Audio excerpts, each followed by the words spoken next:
Cliff Clavin in a Christmas film. Kind of can't ask for much else. I have to say that is exactly why I wanted to watch Our First Christmas, the 2008 film directed by Armand Mastroianni and written by Edith Swenson.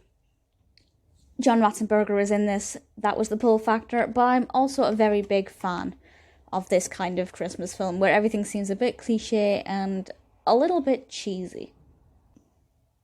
I also just love Hallmark Christmas films, so there was a lot in this that I could have liked, but because I was watching it for John Ratzenberger, I knew I wanted to see it regardless, so I didn't really bother looking into too much about what it was about.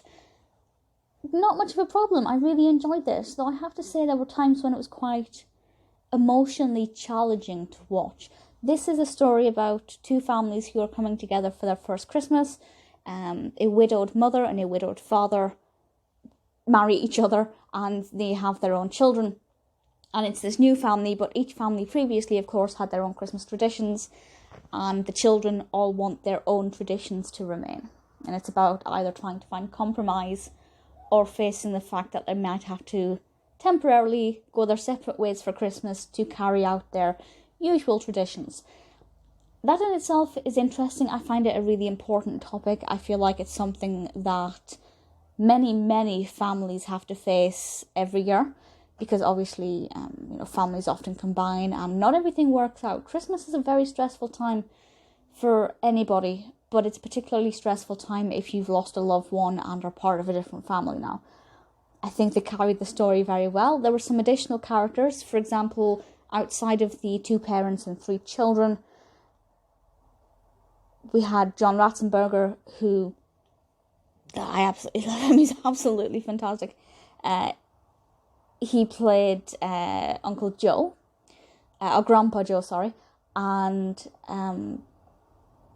we also have the grandmother as well. We have these various different characters who also bring in their own traditions and have their own different perspectives. But primarily it's about the children and how they cope with this. And I think that's interesting and it worked really well. But one thing that did kind of emotionally hit me was the mind games the children played, and I can kind of understand why they did it. So these children, Lily, Tory and Jacob, played by Grace Fulton, Cassi, Thomson and Maxim Knight, all, brilliant actors and a pleasure to watch. They decided to pretend to not like each other and pretend to be really distraught about this idea that they won't get their Christmas traditions in order to kind of, guilt trip their parents into allowing them to each have their own traditions. But this is really difficult to watch because you can see the pain in the parents' eyes when they realise that their own children are suffering emotionally because of this situation, and they just want the best for them, but they don't know how to resolve this.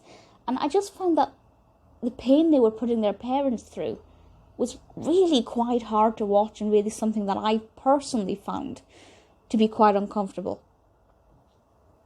So that kind of took away some of the festive joy that was in this. But don't get me wrong, there's still a decent amount of festivity in this. It's not the most Christmas film I've ever seen.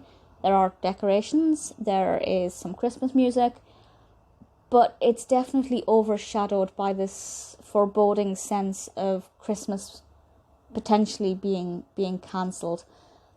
So actually, the more I talk about it, the less positive I seem to be about it, but I actually really thoroughly enjoyed watching it, and I can't really fault it apart from the way it made me feel at certain points.